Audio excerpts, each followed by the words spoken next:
So basically, just to kind of get started first, you're all probably aware of how to log into the system. You're going to use your college email with a password. And if you have not gone in and changed your password yet, it is Change Me. And if you forget your password, let me just go ahead and log off here just to show you. If you forget your password, there is a function built into the system to where if you click here and click on Forgot Your Password, you'll be able to put your email address in, and the system will send you a process to reset your password. Okay? Is that lowercase c? I think it's capital C and capital M. Yeah. Okay. So then once you log in, the first screen you're going to be presented with is the My Courses screen. This also applies for programs as well. So if you switch to within this curriculum button and you click on Programs, it'll go to the My Program screens first. First off, just to explain a bit about the navigation of the system. When you first log in, this will be the screen you see. Up here at the top, you'll see a curriculum button, which allows you to toggle between a course view and a program view for either the My Courses or the My Institution. Same thinking for the My Programs and My Institution. And so that allows you to toggle between the course view and the program view of those areas. The approvals area is actually, when you click on that, that'll actually allow you to go in and either take action within the approval process or view, because there's an all approval, a My Institution approvals area as well, to be able to view all the proposals that are currently in process, regardless of position.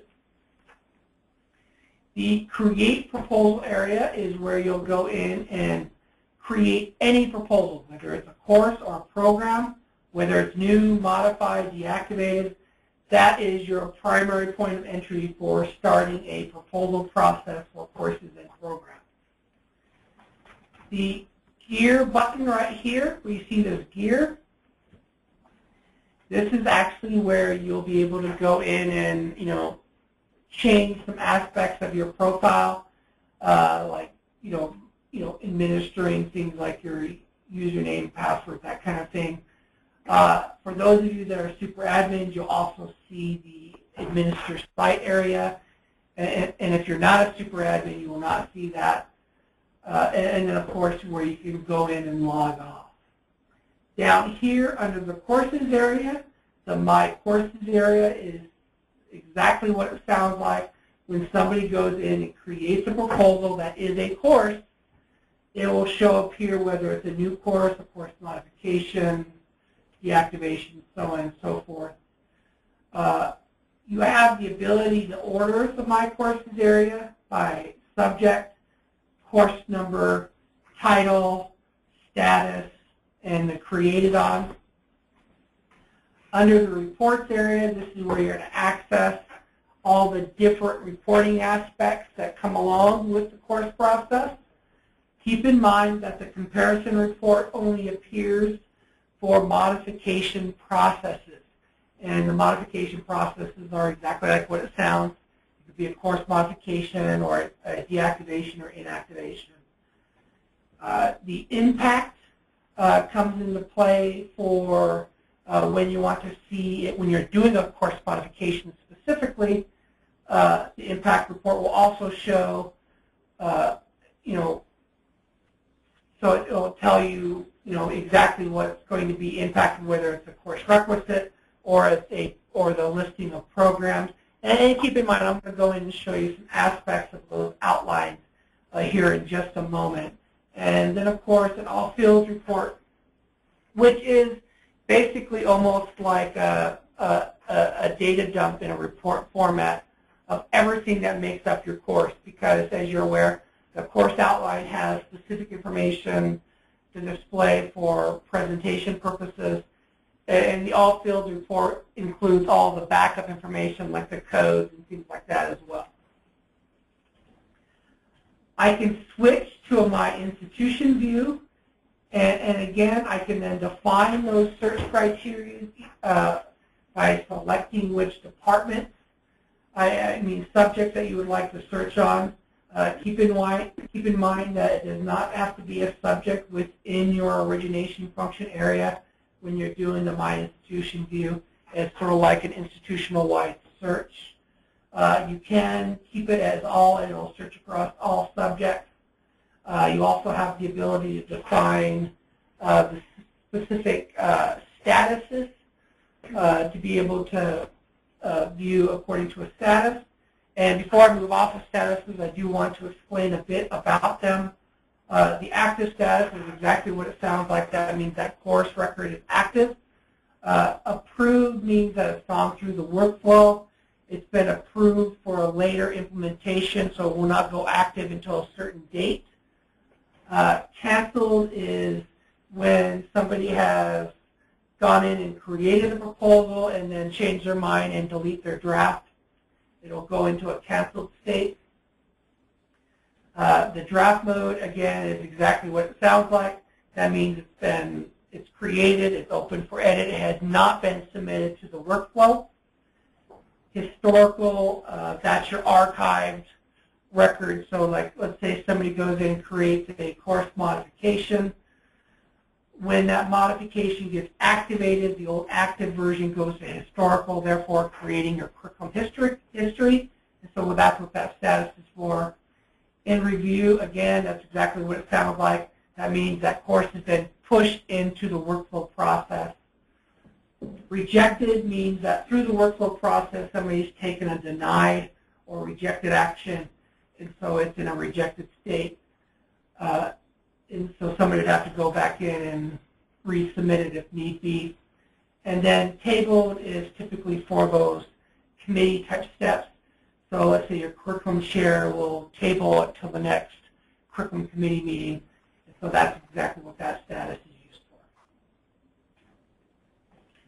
So then when I click search, keep in mind that I can also define it by title or course number. So I actually have some other search criteria there. I typically like just to leave it open and just do a search. It'll then load to my screen, and then I can again order it by subject, course number, title, status. From this screen, I can view all the reports, the course outline, the impact, the all fields. If there had been a modification process, you'd be able to also see the comparison report. I also have the ability to click on the record and actually view a proposal history, as well as clicking on the view course proposal and being able to view a read-only version of those screens if you're not a super admin. If you're a super admin, you actually see an edit version of those screens. So again, the super admin comes with the cape, so with great power comes great responsibility. Okay, I'm going to go ahead and switch back to the My Courses view. Was there a question? Any questions? See, this is Vicki. I don't have a question, but the password that Barb gave us was ChangeMe22. Excuse me, I didn't quite hear all of that. It faded out. I apologize. That was Vicki. She just said that the password that Barb Moore sent us was ChangeMe22. So she was just clarifying the password. Okay, but I don't think we have any questions so far. Perfect. That's not a question, just for later. Yeah. Yeah. Yeah. So then from there, I'm actually going to show you the reporting. Oops, sorry. And here is your course outline. This information is displayed from the information you have entered. And so it is dynamic. And so it will display that information once you have entered it into the process. There has been a lot of work gone through as far as cleanup of formatting and things like that from your original data set. So it looks a lot better than what it did when I first came out there on site. Right, Lynette? Yes, yes, it looks very good. Okay. This next report I'm showing you is our comparison report.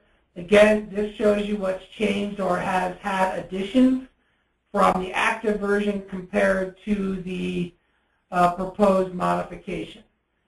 Green's always going to indicate an update or an insert. Red's going to indicate a deletion.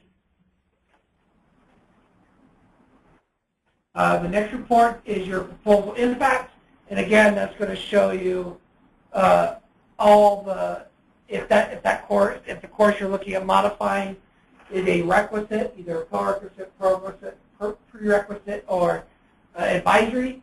If it's cross-listed with any courses, and if it's part of any of the credentials or degree programs, it will show up there in the proposal impact report.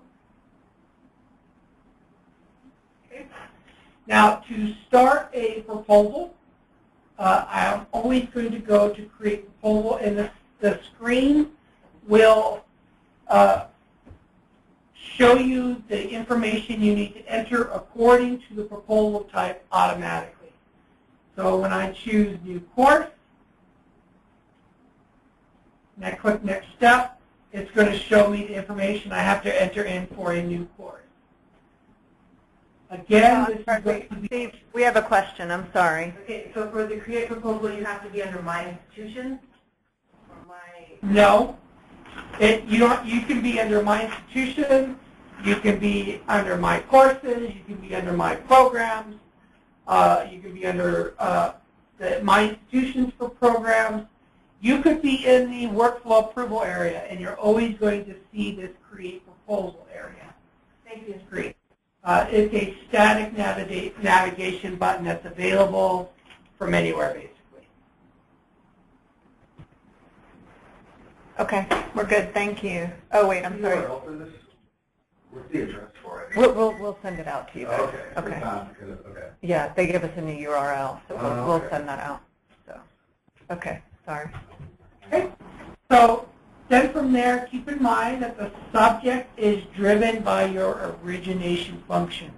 If you go in there or somebody that you're helping goes in there and they see nothing on the drop down, there will typically be an error that says you need origination functions.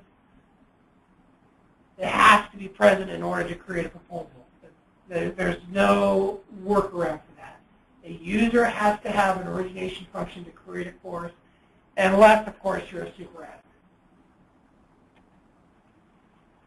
You cannot reuse existing course numbers.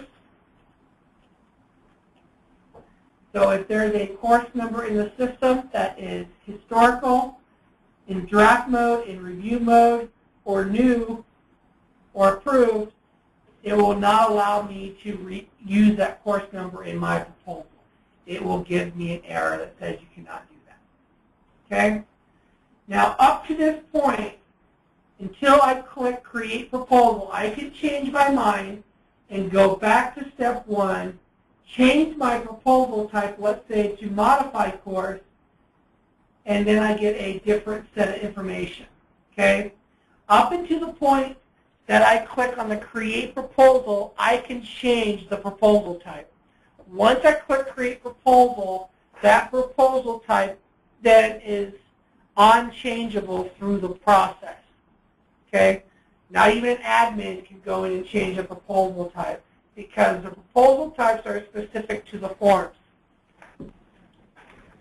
We have a question. Wait, hold on, Abdi. Hold on. So we've got 2 questions actually. So Michael first. If you click Modify Proposal, will the old information pop up when you go? You don't have to re-enter. Correct. If I collect Modify Proposal, it's going to make an exact copy of the current active record.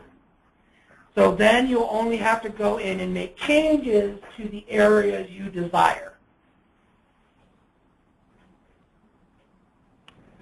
Okay. And then Abdi, yes, thank you. And then Abdi had a question. Steve, can I delete my proposal as a user? You can.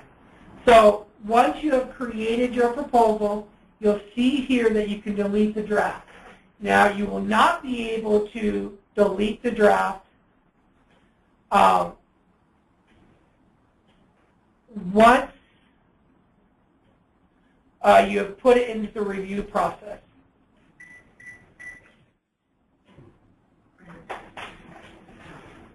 Okay? So once it's in review in the workflow, you will not be able to delete the draft.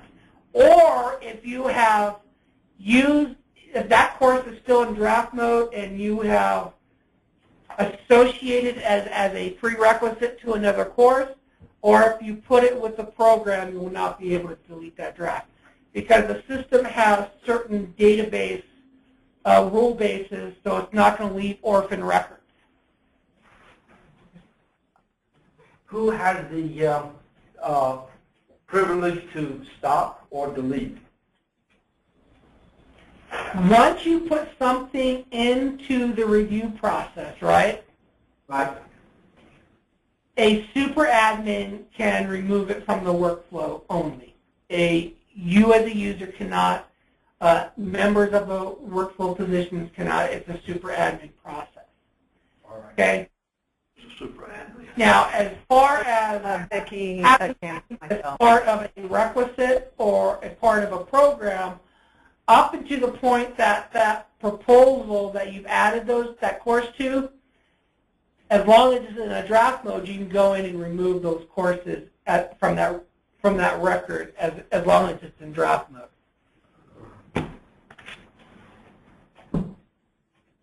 Okay, and the reason why we do that again is to keep the database clean, basically.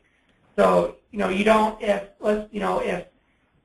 we didn't want to if you added a course record as linkages to other places, we just didn't want you to go and delete a draft and have issues, because once a course is in the workflow, notifications have gone out, people have been in there taking action, and then you just go in and delete it without any process beforehand. Again, it could leave orphans out there, so to speak.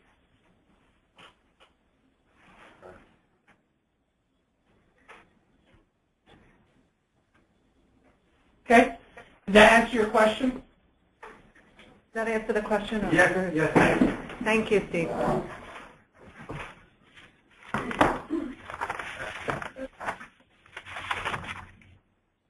Okay. So then from there on the proposal process, again, just to illustrate some of the system capabilities, as long as I don't click Create Proposal, and let's say I change my mind and I want to go back to my new course that I was creating, I think you'll like this. The system remembered the information you entered in, so you wouldn't have to re-enter it. Okay? So that would stay there up until the point that you, again, create the proposal. Okay? Same process for programs as it is for courses. So if I click on New Program, it's going to give me an entry screen where, again, driven by origination functions, I will select the division, and then it's going to only give me departments, within that division. And then I'll select my award, put in my program title, and click Next. The modification process for a new program is similar. You can search across, you can do division. You can bring it down. So I can select a division and click Search if I wanted to. I could then tie it down to English and then click Search. And so there's a hierarchical aspect to that as well.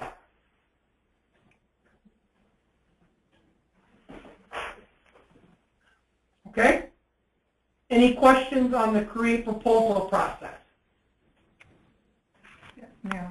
We have one question. Yeah, could you do that drop-down menu again? We're at language arts, because I noticed there was some things in there. I don't know where those titles come from. Under the program or the course? A new program. She had put in language arts and out popped something, and it just flew through the screen. So are those programs we currently have? No, those are all departments within language arts. So As defined by the state, or? No, as defined by when we submitted all the data for all your courses. So for each division, you have subject areas within the division. So for language arts, you have English, you have foreign language, you have ESL. Basic. Did we have basic skills category? I don't. Yes. Yeah. Okay. Yeah. So that was the way the data was set. But so even though the only program you have is English, so Steve, if you could just not select one of those and hit next step, and so that she can see that what comes up is the AA in English. That's definitely confusing. Because our writing classes are English classes.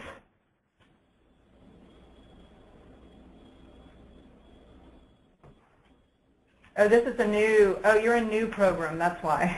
I thought we were doing a revised program. Yeah. Okay, that's Modify. That's not important at this point. Okay. Sounds boring everybody else with it.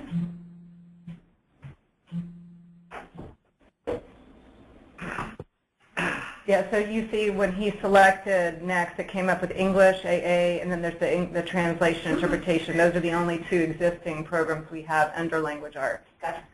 So that would be true of any division. So all of like business and workforce is a lot. So those would all be listed if you just selected business and workforce. Gotcha. For revisions.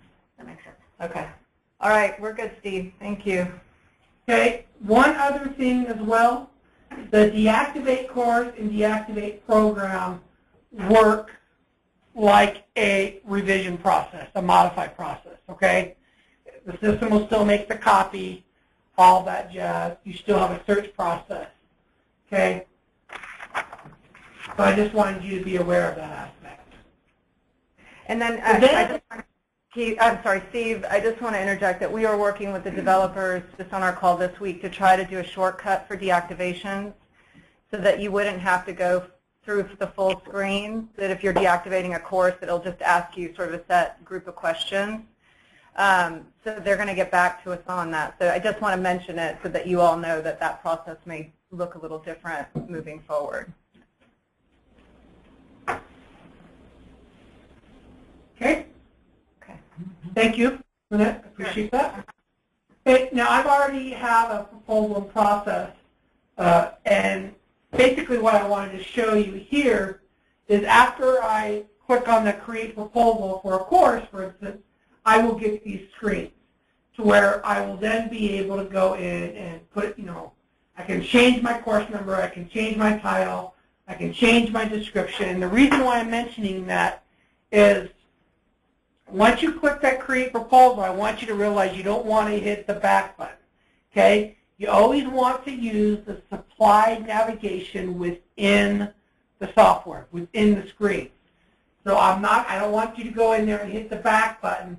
I want you to use the navigation within the system, okay? That's really important. Where is that? It doesn't show up until you fill in Okay. Okay. The other thing I want to show you here is the system is automatically going to identify the required elements that you have to complete in order for you to be done with that page, so to speak. So I have to go in there and put a title in. And you'll notice that once I make a change to the screen, it then gives me the ability to save. Otherwise, I don't have a save button, okay? The other thing you'll notice as well is that it's going to give me real-time, instant feedback on the required elements. So it's going to prompt me that if I want to launch my course into the workflow, I need to have these required elements done, okay?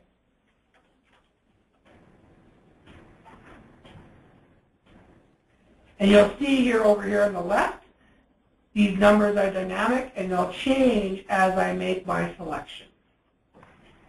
Okay? Okay? So then I'll save my work. And also keep in mind, if I make a change and I forget to save and I navigate off, the system's going to prompt me to do so. Okay?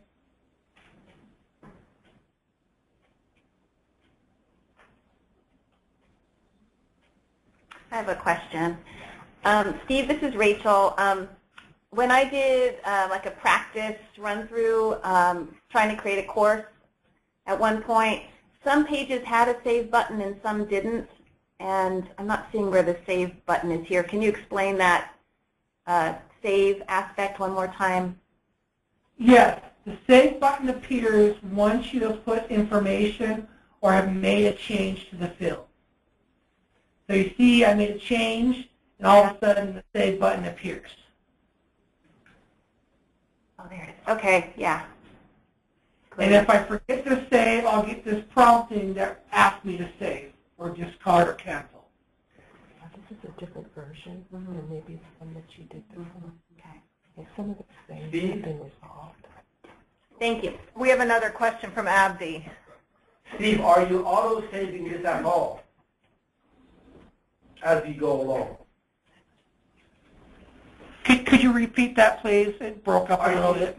Apologies. Are you auto-saving? He's asking if you're auto saving throughout the process, I guess, without. We do not auto save, but we do prompt and ask you to make a decision, because sometimes you may not want to save your work and you want to cancel it. So you have that. We give you that choice to either save, discard, or cancel. Okay. But it's always going to prompt you to save if you forget.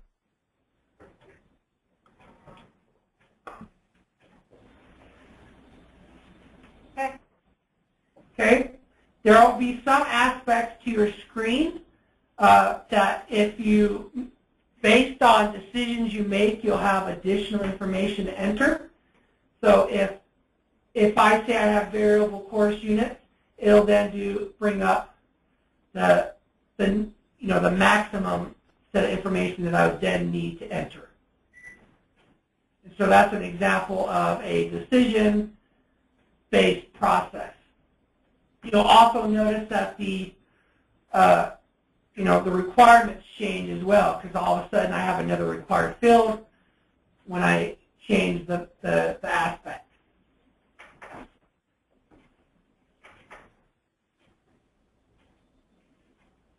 Okay. Moving on, student learning outcomes, what I want to demonstrate here is when you want to enter in a new outcome, you're going to click Add New Item, and it'll then give you the information to enter it in.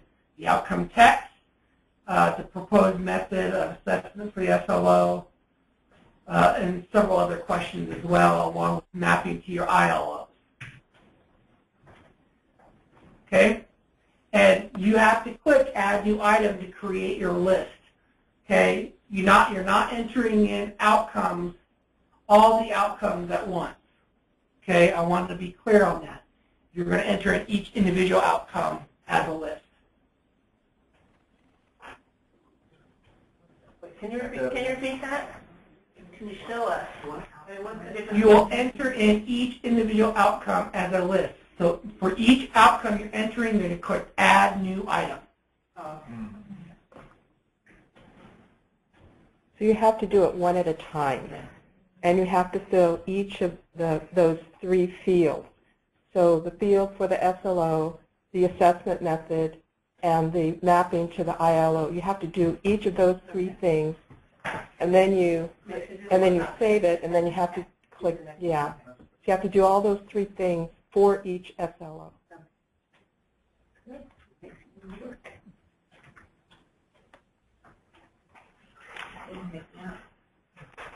You said you put your ILOs in with each outcome. So That's correct. what if a SLO doesn't have an ILO?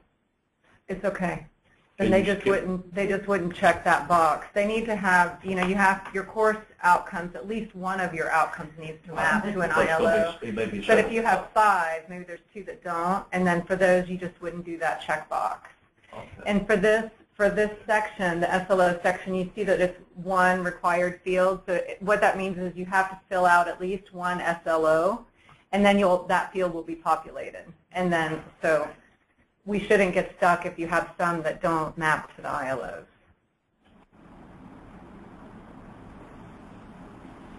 Okay? Methods of evaluation and examination have a similar process where you can Steve, actually... I'm sorry. Abby's got a question. Yeah, before we move on, you just mentioned that we have to have at least one ILO map, right? We have to map. Each course should map to at least one, but if you have 5 Right. SLOs, they don't all 5 have to map. Some of them don't. At least one.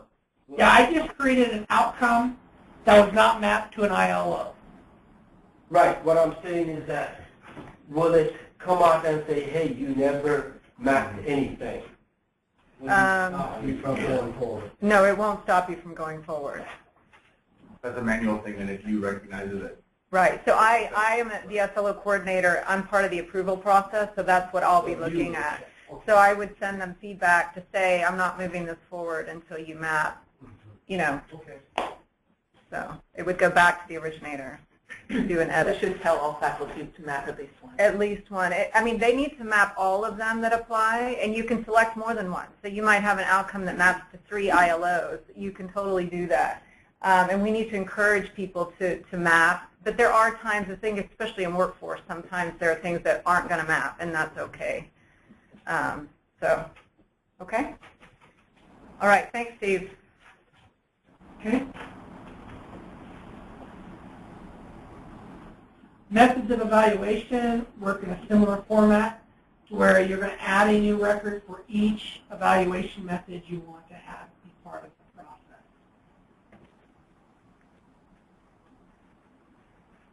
Okay. The text area here is optional, but if you want to insert, you are going to have to select one to drop. Will actually create a Sorry. Then we'll have textual entries on the same page that will then trigger a save process as well. Okay. Sorry. What's all that? Sorry. Yeah. What's all that narrative next to the quizzes? It's like a different language. Oh, somebody was checking, and when you're doing unit testing, the unit test uses Latin and just inserts it. So it's like, what is that? But I'm not taking that class. Okay. All right. It's a geek thing for unit testing. I'm sorry. Oh, that's okay. It's typically either this or Star Trek lines, to be honest. Oh. All right. This is easier to read. Good to know. Thank you. Okay. Textbooks. You have the ability to enter in textbooks, manuals, and other learning materials. You also have an area here where you have to indicate whether you've consulted the librarian, and now that operates within a separate save environment. If you're wanting to enter in textbooks, it acts like a list where you click on Add New Record. You'll then put in that information. Keep in mind, if you're trying to use a textbook that's over 5 years old, you will be required to put in a rationale.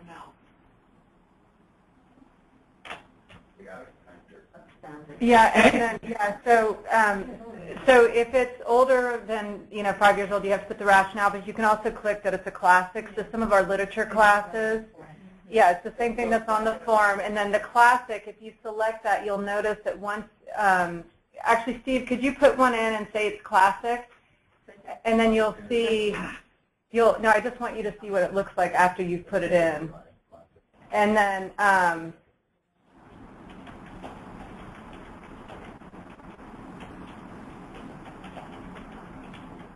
The Great Tale of Steve. Are there other box options than classic standard, like out of print, or is that something you just type in? You just type it in, yeah, and your rationale. What is still relevant suffice? So you'll see here.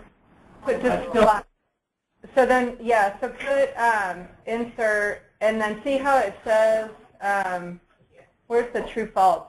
Okay, so where it says classic standard, what you're going to see is true and false. And that we've gone back and forth about. We just wanted it to say yes, no. But when you're, I guess, for coding or whatever, this is the way they do it. So it's true, false. So if it says true, that means you selected your book as a classic. If it says false, it means it's not a classic, but it's a current, And the true false is better than the binary, which would be 0 or 1. Yeah, what If they're coding.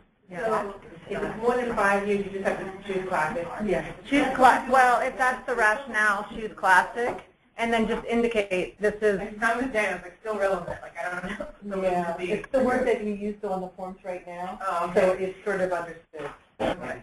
Your old ESL textbook, classic. In the rationale, you can say things like most current edition or standard. It's the standard edition or. Okay. My question is, if you leave that blank, the rationale blank, will it remind you to go back and put something in there, or will it let you go on? I don't know if it'll let you. I think you can go on, but it'll get caught in tech committee or it'll get caught somewhere. Someone's going to see it, and they're going to say, "What's the rationale for your textbook being over 5 years old?" Just to be clear, so like is classic synonymous with standard or still widely used? You know what I'm saying? Depends on who you ask. Okay. Like some people will say. It's classic. A 7-year-old Spanish textbook isn't necessarily a classic, but it's still standard and still relevant. So Right. The word itself. Well, you can decide what it is to you. Right. Yeah. Okay. All right. Let's move on. We're moving on. Thank you. On. Prerequisite, co-requisite, similar process. You're creating a list, you're adding a new item. When I click add a new item, I'm going to select my requisite type. I am then going to select a subject of where I'd like to see the course from. It'll then pre-populate courses that are either in draft, active, or in review. Courses that are historical or yet created will not show up here. Okay, this is not governed by your origination function. You can add courses that are prerequisites outside of your origination function. Okay. I would then click save and add it. Some requisites may have conditions. It's pretty simple. You're only going to use the ands or the or when a condition is present. If you are creating a list of courses that are all required, leave the condition alone because it's what we refer to as an implicit and. Okay? You'll only use the and when it's in combination with an or. Like so if you put in you'll say accounting 101 or 102 and 103.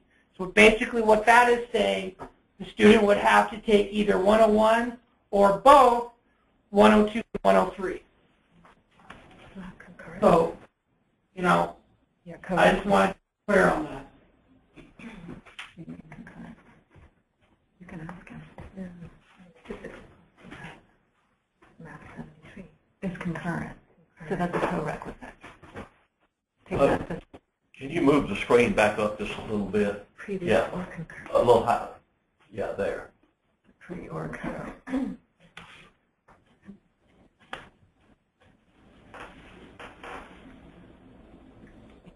Later, okay.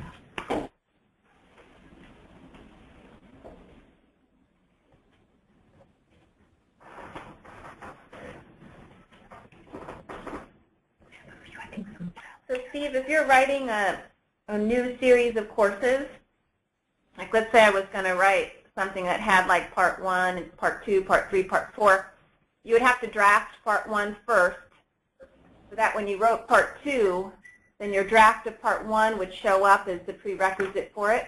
Is that right? Correct. Even though it's in draft form, it'll show up. Yeah, so that's why I highlighted this one that was in draft so you can see that is true. I have a question. So you said when you're in the proposal you cannot use a course number that's already being used, but what if you're taking a course number and you're just going to make it a part A and a part B? Well, once you put the A or the B, it's not the same course number anymore. You're adding an A or a B. So it's going to be the same class. We're just going to flip that class. Right, but you'd add an A or a B to the So number. I would do, honestly, I would probably do that as a revision. So like, let's say it's ESL 80, I don't know what the numbers are, but let's just say it's ESL 80. I would do that as a course modification, change the title to ESL 80A. No, That's a new course. that's a new course. So, So maybe it's a new course. You change the number altogether, it's a new course. It's a new course. okay. So Then instead of you would have ESL to 80, input it would everything. be ESL 80A and ESL 80B. Two new courses. Two new courses. Yes. So you can Yeah, go to sorry. modify and change the course title and create. I mean, you have to like put Yeah, but- all this the same. It's similar course. You have to throw all the information back in. You can work from the old. No, you can't actually, because you can't change the number. That's Vicky's right. Content is different, basically is different now. It would be Well, different. it's not It's a going to, different course. it's not, it's going to be the same. So the class is, there's too much in the one class, so we need to split that. That's why the That's a content different is course. different. Yeah, so it's two new So courses. make it two new courses. Yeah, that means content is different now. Okay. Real quick, if you change the title of the course, that's not a new course, right? Yeah, right. The numbers. The number is, yeah, the number is the thing that drives it. Yeah, Vicky, thank you for, okay. All right, Steve, I think we're good. One more question, Steve. Steve, can I copy a course and then, Course modification process, yes. all right, thanks. Okay. Then from there, you get your prerequisite, co-requisite validation screen,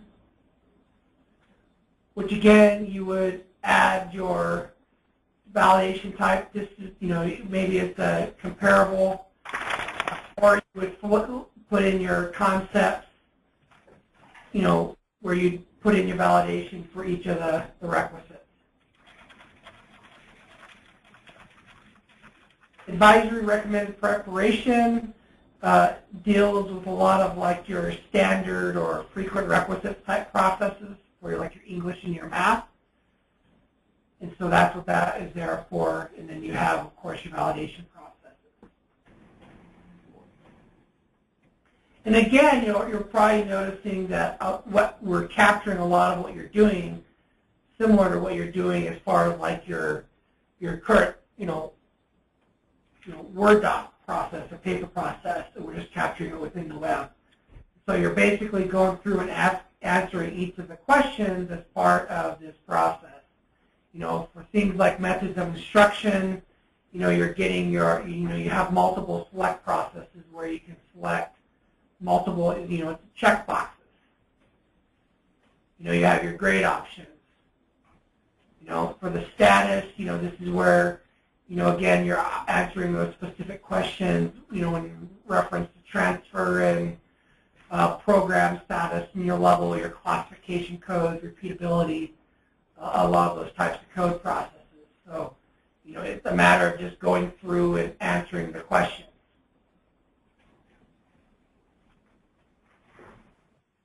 Okay? There is a screen for completed by dean, where the dean will be able to go in and, again, answer questions specific to that dean position, which will be available from, you'll be able to go in, when you go into the workflow, click on the view proposal, you'd be able to go in and affect changes that way. So Steve, I'm going to stop for a second. So for the faculties that are proposing classes, this is completed by a dean section, they will not be able to populate. That's on that tab, and then there's a codes and dates tab that we'll talk about. Those are the two sections that the faculty won't populate. Once the course goes in for approval, the deans are at one of the top tiers to look at it. So when you're getting it for the first time, this is an area that the deans can go in and actually populate the dean section. Okay, so it's the loading and the stuff that's normally sort of dean specific. Okay. I want to make a comment. I had asked earlier if the deans could have access to all those fields. Yes. Because there are some times when we had the paper form, the dean had to go and make corrections because of the faculty where it's not available, and it would have put us too far behind. We usually got their permission to do it. Mm-hmm. In this particular, for Cricut, the deans will not have access to anything but the dean's page. Is that No, right? you all have, the deans do have editing rights. We do have editing rights do. for all the sections. Yes. Okay, Yeah, we just, that's what I was wondering. yeah, we just clarified that with them this past week. Sure. But the faculty can't complete that deep Right, section. right. But if you do go in and make any revision, like just tell the faculty, I just went in and added an R because it was missing in your description, like something minimal like that. If it's anything like an outcome or content related, do not make those changes. Right. So, and we'll have to see how that goes, but that's kind of what having brain fart. Anyway, go on. There was another question. So the deans can't make content changes? No, I mean they shouldn't. They'll have editing rights, but they won't go in. And the originator is going to be seeing the course as it's going through, because every time it gets approved, like you can go in and look and see where it's at and see what changes have been made and whatever. So anyway, yeah. But everybody's going to have remote access, right? To Yes. the internet, so faculty could make changes, From home. Yeah. Yeah. Yeah, it is So that web-based. might cut down on some of that. Right. Yes. Yeah. Yes. Then how does that, because I know the process usually gets slowed up. Like if I can't do a major edit, and then it goes to tech, and then, everybody wants to do a major edit on something. So does that speed up the process or make it the same? Does what? It speeds up the By process. not being able to edit it, it seems like you're going to get to the same spot where you have to edit it during the tech meeting. Oh, Like let's say the faculty just does it and doesn't really watch it. okay. Well, so what's different, I mean, we'll have to see how it goes. Operationally, there's going to be hiccups for sure. I mean, because it's completely new. It's a new process for us.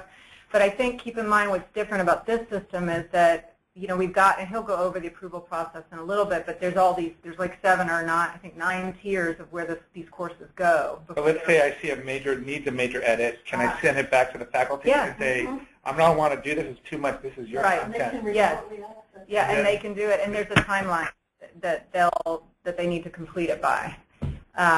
Yeah. Because otherwise it kind of gets to the same spot where it's not done again. Right.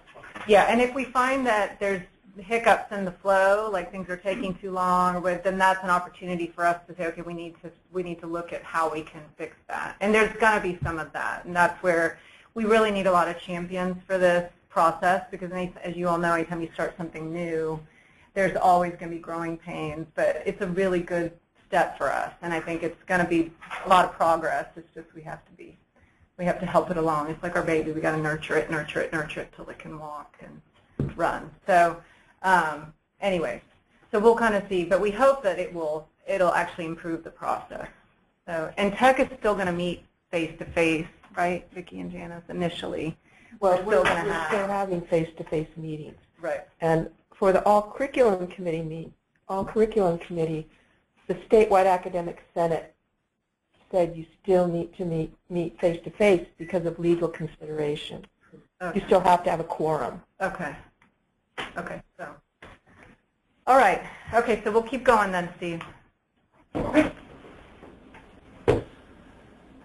So I'm just going to touch on a couple more things here.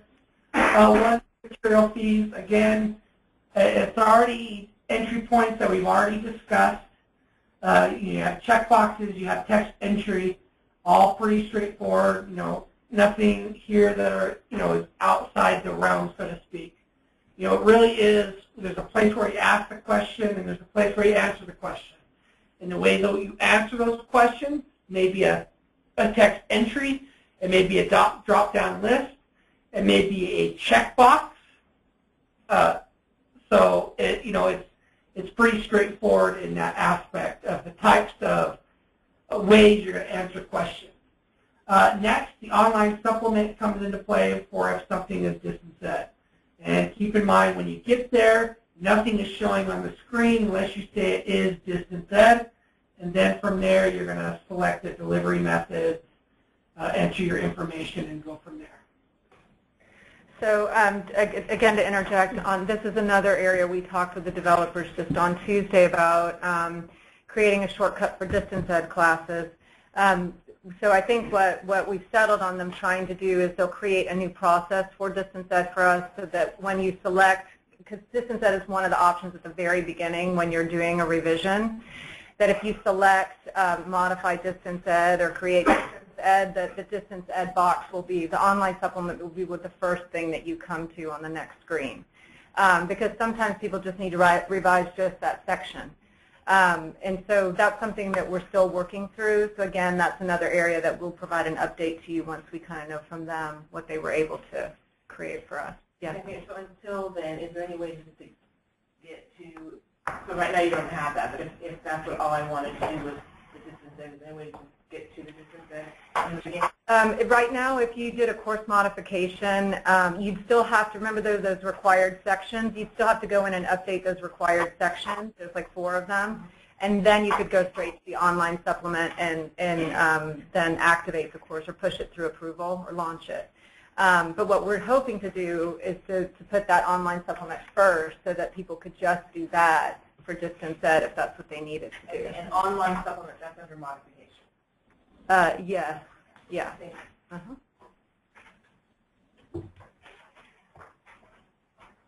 Okay. Thanks, Steve. Okay. So from here, I'm actually going to jump over right to programs. And basically what I wanted to illustrate here on programs is you're seeing a lot of the same entry processes, right? So there's a place where you ask a question, where you enter the question. And one of the things I kind of wanted to demonstrate here is how the course blocks or how you add courses to a program. Because that's where you may run into any sticking points as far as usability. Everything else is pretty much almost the same usability or usage process as what I just showed you in course. And so I really wanted to concentrate on the whole program aspect. And just to kind of bring that into focus, let me kind of explain what I mean by first off, some of the definitions. So first off, right here where you see major requirements, that is what we refer to as the program block definition. Okay?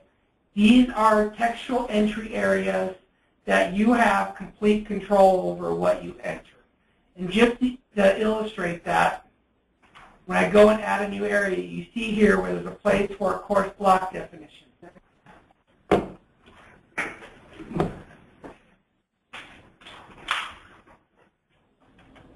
Okay, so basically what it is the title of your course block. So it could be required courses, take the following courses for electives or take the following 6 courses, that kind of thing. So you actually have a lot of flexibility in that.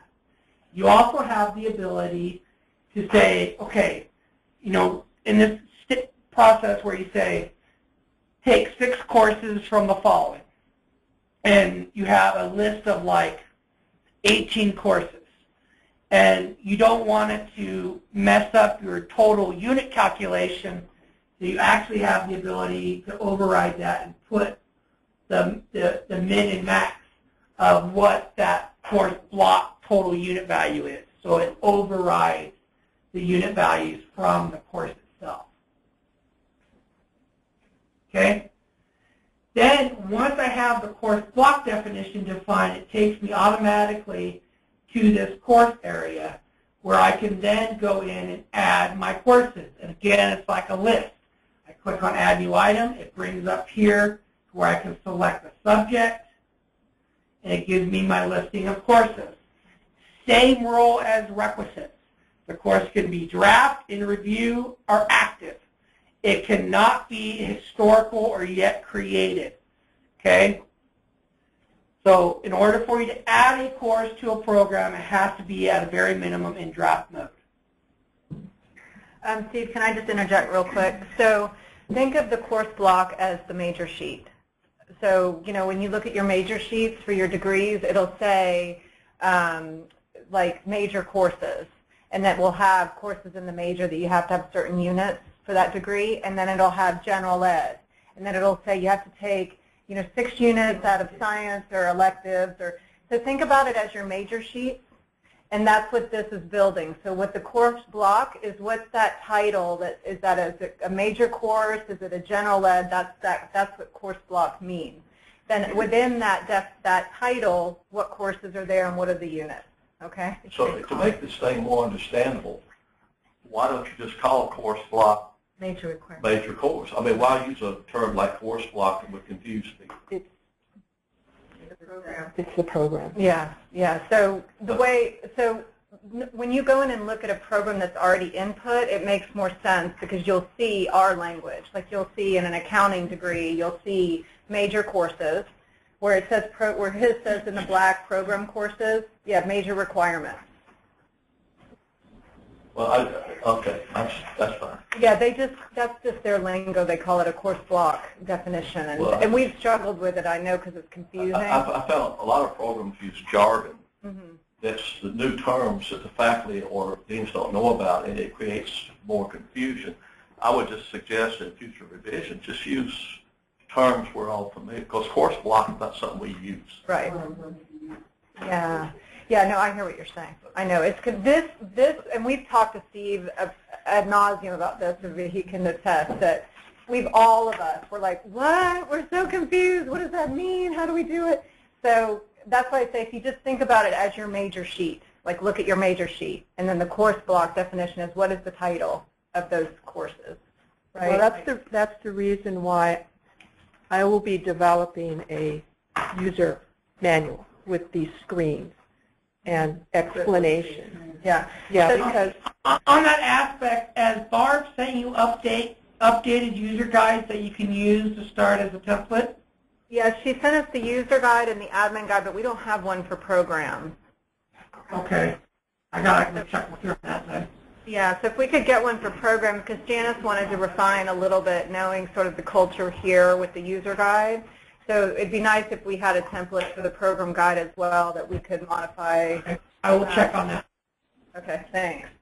But so you guys can see this is the accounting degree. So it'll say, see how that blue section says major requirements. So that's the language we use on our major sheet. And then the courses. Major sheet? Yes, it'll, yeah. So why couldn't course block be called major sheet? Why is the sky blue, Michael? That's what I'm saying. In future revisions, I would suggest using more user-friendly terms. Right. if somebody's going to be confused, it will either be the developers or it will be us, because we don't use the same terminology. That's what I'm saying. That's Yeah. my point. Yeah, but they're not going to change. I think clarify this too, because this is one of those pieces, areas of a code that is replicated across all our clients, and not all of them call it major sheets. There's a wide variety of terminology used, and course block definition was our best attempt at the time of trying to find a commonality between all institutions of what it could be called. So. Well, it's good that we're having the discussion here because that's going to be your role on campus, too, to really coach people through that, because that is going to be a place where they get stuck. I'm certain of it, because we got stuck, and we know the system really pretty well. So anyway, okay. But to be honest, once you build one program, you'll get it. You'll understand it once you do it the first time. After that, it doesn't seem as confusing. It's one of those things that if you just jump in there and do it, it'll be just fine. And if you do something wrong, no worries, nothing bad's going to happen. The system's not going to blow up or anything. It'll guide you. So, and it's all embedded in one screen, so you don't have to navigate to a whole bunch of different areas.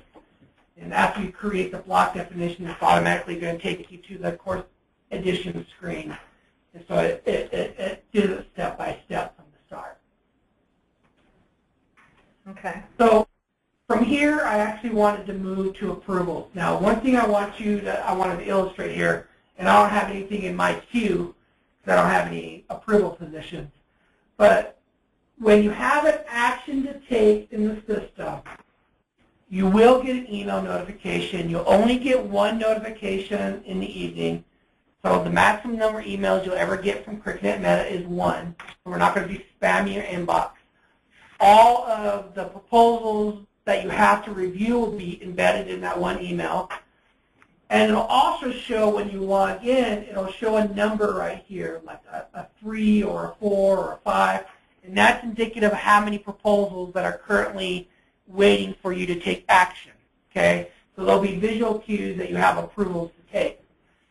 Okay, so then you'll click on the approvals button, and as soon as you click on that, the first screen you'll view is your My Approvals screen. And it's Lynette. Can I interrupt for just a second? So when you were showing them the creating proposals, whether we were at the course, well, when we were doing the course ones, did you talk to them about launching the course? So like once all the criteria is fulfilled? I did that. Once you have fit, so I can circle back on that real quick. Yeah, if you could, because I think once all the criteria, so basically you have a green board, so to speak, it's all good. This button right here will appear, and you'll be able to launch. So all you have to do is click that, and then it's automated from that point on. So that's true for anything. So if you're doing course revision, a new course, a program revision, new program, once you have fulfilled, there's criteria on the left that are orange when they're unfulfilled and green once they're fulfilled. Once all those fulfilled areas are done, then you'll be able to launch. It won't let you launch prior to that. It will save your work, though, like if you need to log off because you want to go back in, it'll save what you've done so far. And then once it's launched, then it'll go through the approval process. And so that's... So once it's launched, it goes into draft or it goes into review? It goes into review. Right? Steve, once you launch it now, it's in review. Correct. Yeah. What does it mean by co-contributor? And once you launch it and it's in a review state, you as a course originator will not be able to edit unless prompted to do so through the workflow. Right. So if they kick it back to you to make revisions, then you can edit, but otherwise it'll continue to move through. And then we had one question about the co-contributor function. Could you talk a little bit about that real quick, and then we have 2 more questions after that. Okay, co-contributor for both courses and programs. If you select a user from the co-contributors area, it automatically gives them permission to help you edit your full course proposal or program proposal. They cannot launch, nor do they get notifications for changes. It's still originator-based. That makes sense. So they basically are helping you prior to launch. They can go in and do stuff, but once it's launched, even with it, back to the originator. Co-contributors are not a requirement. There's not a minimum or a maximum. It's completely up to the originator. Can the dean be a co-contributor? Yes, but the dean can edit anyway. So No, you don't want the dean as a co-contributor their names are there, though, I think, if you... because they're not faculty. Okay. So you don't want to do it that way? Right, but they have editing rights anyway, so they can get in and, they're going to be looking Yeah, at we had this discussion previously. Well, I understand the rationale, it's just that it seemed like if it was before it was launched, if, as he's suggesting, there was some change that needs to be made. Yeah, but the thing about the development of the proposal of the curriculum is a faculty function. So we don't want to have it appear that deans are involved in creating the curriculum. So if a dean edits, does that still go back to the faculty member to approve the edit? Once it's in approval, if it's in the approval flow and you're part of that approval process and you say, can you edit, the catalog description and whatever. Right, but if I edit it, does it go back to them? Not unless you send it to them. Yeah. Because I always do So anyway. if there's any significant edits, it needs to go back. If it's just like you're adding an R or, yeah, it's I like know some of my faculty are not individual speakers. Right. You can't just rewrite it. Right. Right. Give it back. Yeah, no, Yeah, and tell them to revise SLA. But they will get a chance to look at it again, but I have to send. Yes. Okay, so once it's launched, the proposer can't make any changes unless it goes to the... Unless it goes back to them. And my question is about going back. So how does the proposer get access again once it goes Somebody back? has to send it back to them.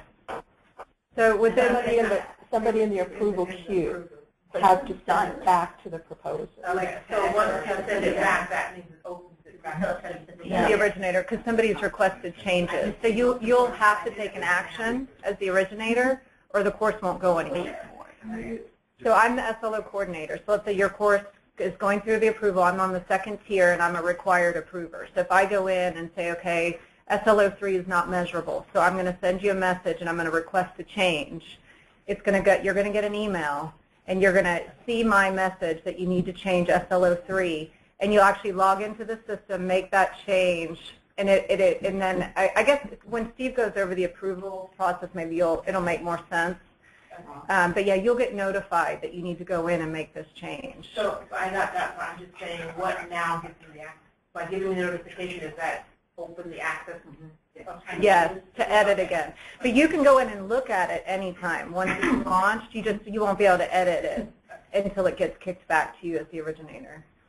I know Janice is making kind of a guide for us, but just to kind of have an overall view and make sure I understand correctly, the draft, and then once you're done with the draft, then it moves into, I'm getting confused a little bit about the active and launch. And I know launch goes into the approval state in review, and then it can go back again to loop around for changes. But, okay, after the draft, then it's in review. Once you launch it, it's in review. And then okay, so I have active for some reason. Active is once it's approved by, it's gone through the full approval process. Okay. Yeah, then it becomes an active course. Okay. And then, similar to our process now, when you do the form, it'll say when is this course active, and you put fall of 2015. The same thing in the system, so it'll be active, effective fall 2015, but it's completed through the process. So is it actually, once it's gone through the workflow, is there actually an approved and then go active, or are they synonymous? Well, it's still, if it's a new course, it still has to go to the state chancellor's office for its blessing.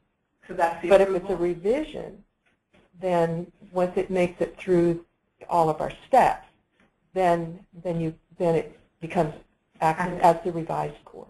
Okay. And so Vicki is the last step for the approver, and that's where, because the courses that need to go for state approval and board approval, she won't activate those classes until that process happens. That makes sense. Right? So But there's no state approval in this specific chain of no. approval. No, At the college yeah, level, this and is then all you just local. contact them about it or send them the actual template or whatever, and then Right. they say, okay. Yes. And that's what, okay. But not that quickly. Yeah. No, that's no. It's on the new course. No. So For new courses, they do have, proposing. actually everything has to go to the state. So if we're adding the online component to an existing course, that needs to The parent course, what you create with the SLOs and all of that, that has to be approved by the state. okay. If you choose a different delivery method, that's local. Okay.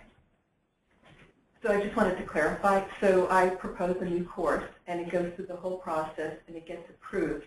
If I go look into the system, I'll know that my course is approved, but it hasn't gone to the state yet, so it's not active. Is that? That's my understanding too. Steve?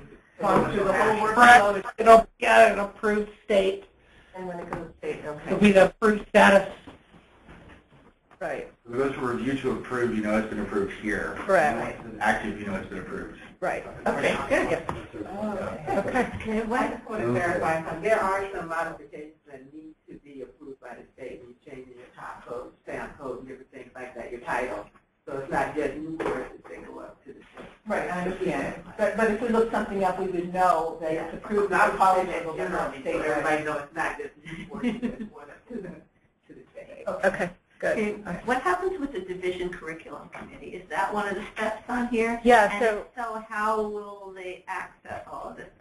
Can anybody pull it up? no. So maybe Steve, if you want to go through the approval flow, That'd be because it great. sounds like there's some questions Now, will about. be anybody in this? Or No, only just the wait. chair? He's going to go Only through it. the So, names you guys gave us for the committee. right. Correct. Yeah. So, okay, Steve, we're ready to go through the approval. Okay, so once a proposal has that launch button clicked, okay, there is specific workflow processes for new course, course mod, new program, so on and so forth. What I'm showing you right now is a new course, and keep in mind, I think they're all pretty much the same for the most part. It'll first notify the SLO coordinator, division dean, and the librarian. Okay, all three of those positions will be able to review it and take their actions at the same time. You will receive an email notification. After the required steps on this level have completed, it will then move forward to the next level, which is the division curriculum committee. And again, that has an attribute of division, so it'll only be coming, only proposals within the division will come to that committee step. The division curriculum committee chair step is the catalyst step, and then we have a division curriculum committee member step, which is a multi-step. So you have multiple members of the committee. They'll be able to go in, take action, click the reviewed, make their comments, and it does not go forward until the chair takes action on behalf of the committee. Okay? Then from there, it'll go to the division dean, then to the curriculum specialist, and then it'll go into tech review. Same thought process. The chair step is the catalyst, the member step is the multi-step. It does not go forward until the chair takes action on behalf of the committee. Same thing for the curriculum committee. And keep in mind, each of these steps have actions defined according to the position. Typically, it's approve, request changes. Some of the steps have a deny or reject action. The committee steps also include a tabled action. The member steps all have a reviewed action to where they can go in and make their comments and take their review. Then from there, it's up to the chair step to either take a review, take on approve, deny, request changes, or table. And then it goes to the VP of instruction. Again, approve, deny, request changes. Then it goes to the curriculum specialist for either, approve for later implementation, waiting for approval, to activate, or they can go ahead and activate depending on if it's, let's say, a modification process. Once the user launches the proposal, all of this is automated. So as things get completed, notifications will go out automatically through the process. Okay, somebody doesn't have to say, send the email notification. It'll do it automatically each evening. Keep in mind that when you take action and make comments, it is a permanent record within the proposal. So if I am doing a, let's say, a course institutional search, for instance, and I click on an active record to view the proposal, the first thing I am going to see is this proposal history before I go in and actually see the proposal screen. So these comments are a permanent record with the proposal. Okay? I want you to realize that because, just tread lightly on your comments. Question? Even after the course is approved, if it was active, they can still go in and see the history of that course and see your comments. Right, that's what he's saying. So this is an active course. Okay. Yeah. But nobody can, if you're on a certain level, nobody on a different level can edit or comment, right? No. It just stays there. Okay. Yeah. Yeah. Cool. Permanent. To be civil. Yeah, but they can't. I think the super admins, I don't even think can edit the comments. Yeah. So they are permanent. Once they're done, they're done. I've got two questions. One is, I noticed the division dean shows up twice there. Are both of those approvals? You have to approve it twice to move on. Okay. And if one person along the link doesn't approve it, that's it? It just has to The catalysts at each level. If it gets stuck at a particular level, this record shows where it's stuck. Right, right. But let's say that I felt that this move was just absolutely inappropriate. I get to stop it? Yes. Wow. That's a lot more Well, power. that's why you're at level 2, because sometimes in larger divisions that can happen where people are creating curriculum that maybe isn't aligned with the college mission, or there hasn't been an appropriate conversation about how it meets our student population, then that, in that instance, that's why you guys are at level 2, because then you'd say, okay, wait a minute, this doesn't fit with anything. We need to stop and talk about it. Yes. So if you're, regardless of the level, if you reject it for whatever reason, will it go all the way back to the proposer, or will it go back You have to resubmit it if it's rejected. So if it's something you're wanting to talk about, I would suggest the request changes action. Okay. So who can reject them? Is it I think you guys can. the dean can reject, and then also the curriculum chair? Dean, division curriculum chair,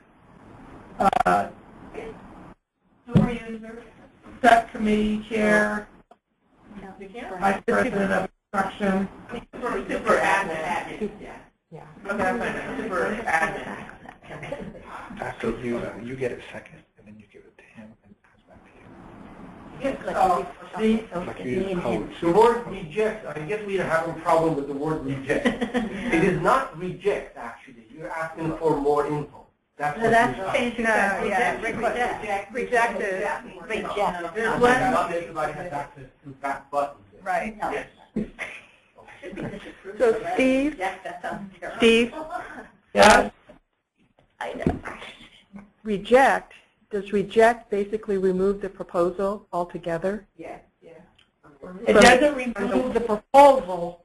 It puts it back. I mean, it doesn't like delete the record or anything like that. It puts it back in the originator's queue, and they'd have to relaunch it into a new workflow. All right. Goes from active back to draft. It doesn't go away. And no, it wasn't active. It was. Or it goes from review back to draft. Right. So you have to start all over? Yeah. So all those required sections, they'd have to go in and do again. Okay. No, it would. That would all still be there. They'd have to take an action and actually go in and click the launch button. Everything else would stay the same. Okay. So I would suggest to do that. The definition of insanity is doing the same thing and expecting a different result.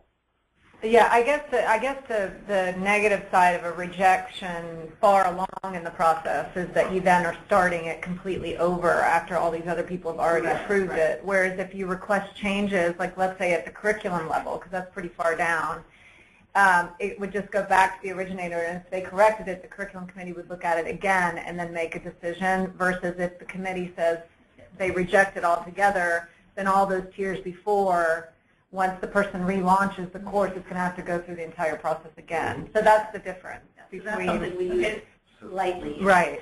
So Yeah. how do we relaunch if it's been rejected? Don't we have to start all over? Well, he said everything will still be there. It's all populated. You'll just have to hit the launch bunch again. So you'll have to fix whatever areas and then just hit launch again, and it will start at tier 2 again. And it'll start at the beginning. So hopefully if there's a rejection, it will happen early in the queue and not late in the queue.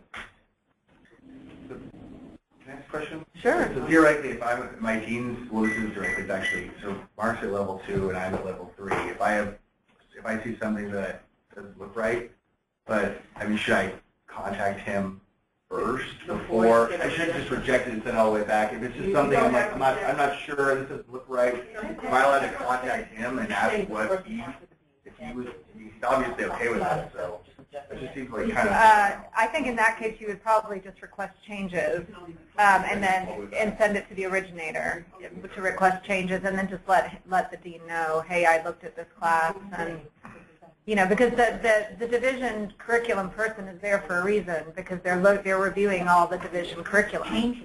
Right. So yeah, you would just request changes. But you can still have a human conversation.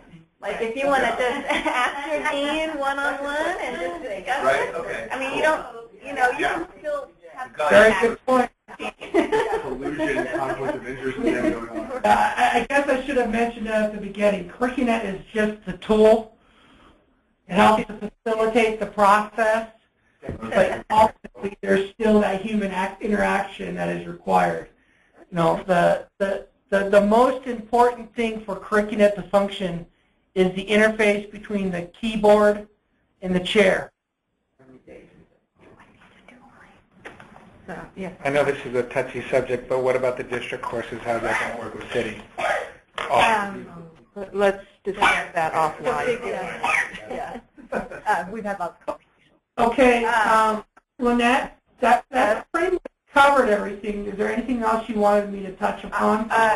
Yeah, so wait 1 second. So we've got some questions that we're going to ask, but I do want, before you leave us as well, to show them, like if you go in as the SLO coordinator, what it looks like in the approval process, so that they can see the options, and if you request changes, where you write the comments, and I think that'd be helpful. And then I want to make sure that we get everybody's questions answered. So, Did we look at the reports, all the reports? you showed them at the beginning. Okay. Did you want to see them anything again? Because we can have them show, like when you're approving, that you can see them. Instantaneous link. Yeah, so we'll send out the URL and the login now, so you can show them. So can see website. in one day, we will look. If they check the email. Right now. Yeah, and if you were safer or whatever. Oh, I think we can go in. Not of this program, it's just we have to get used to it.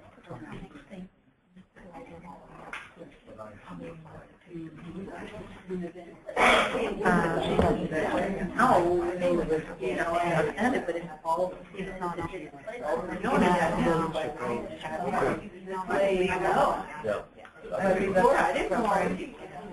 At our school, the department.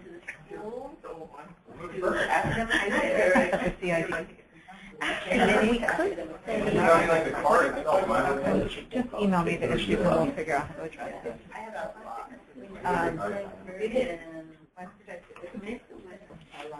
Apartment.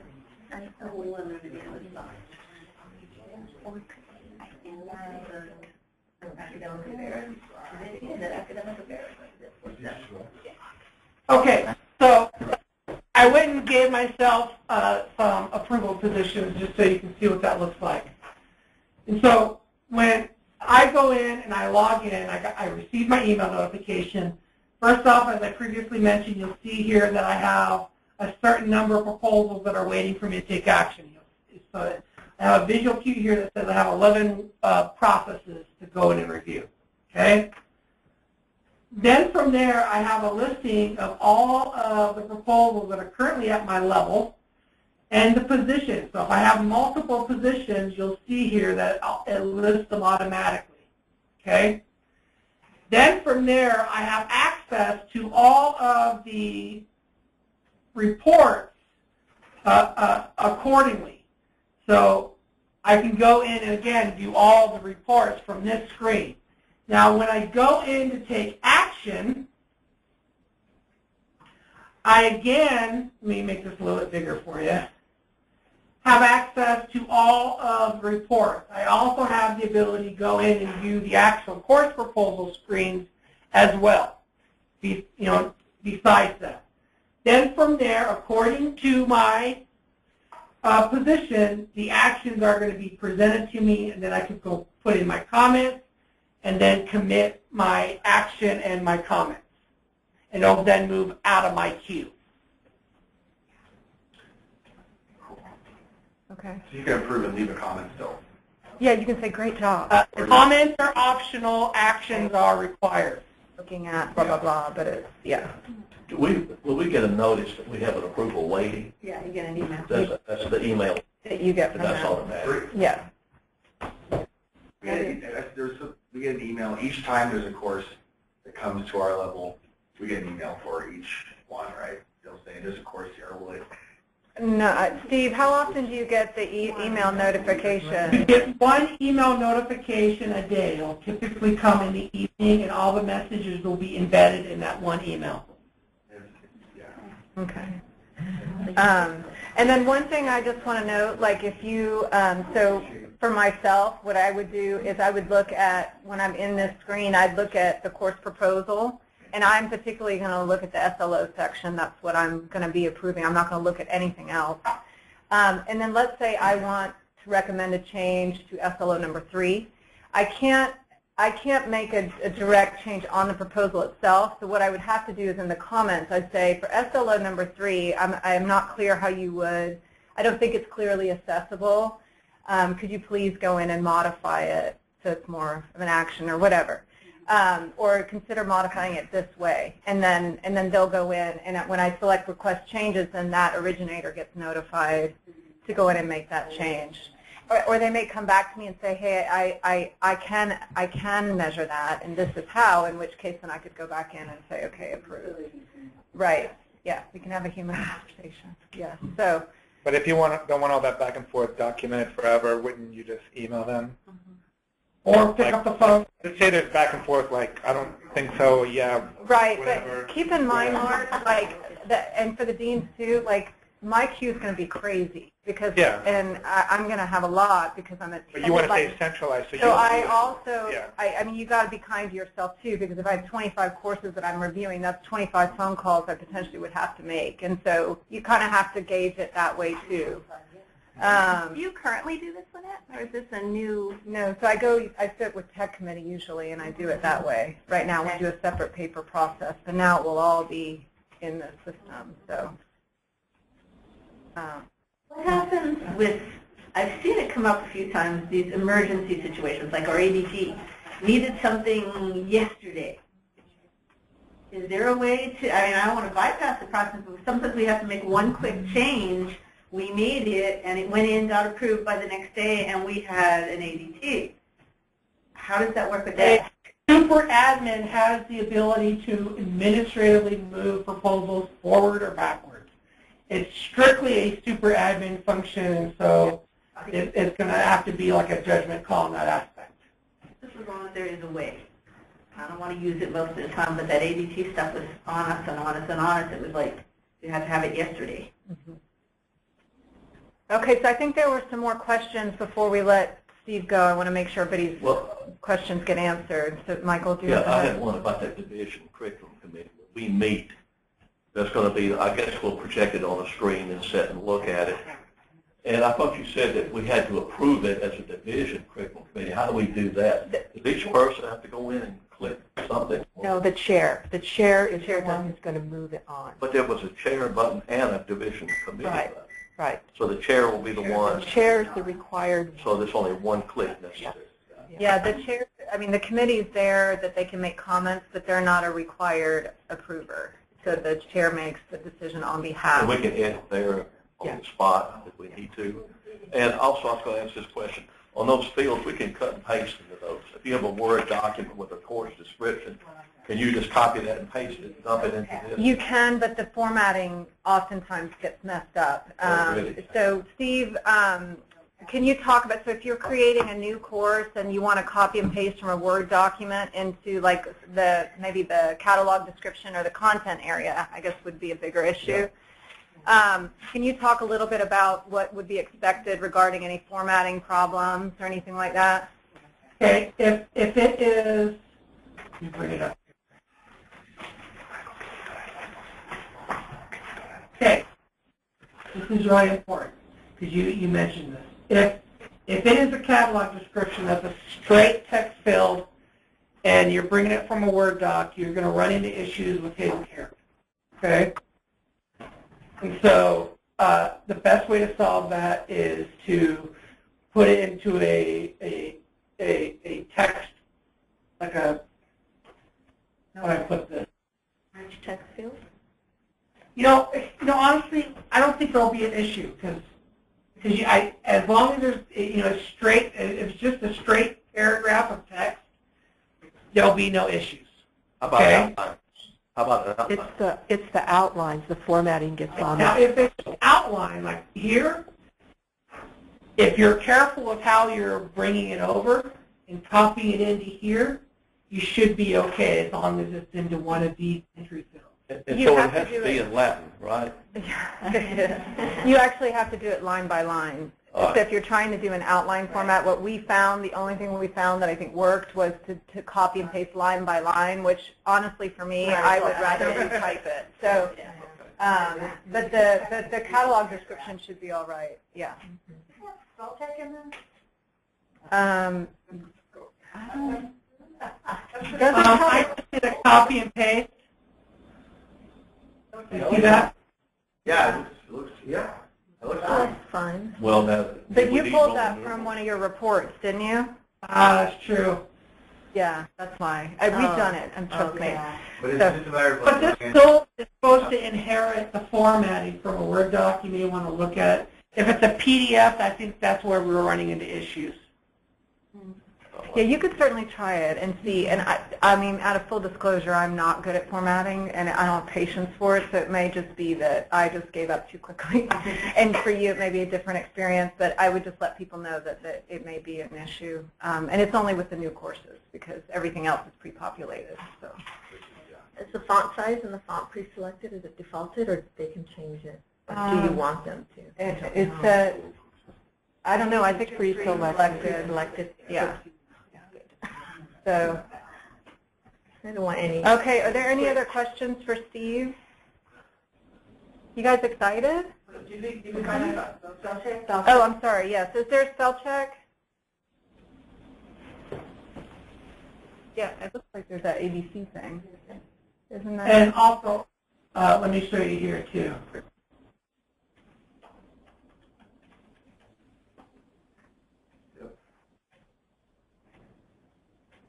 Did you see that? Yeah. It underlined that it was misspelled.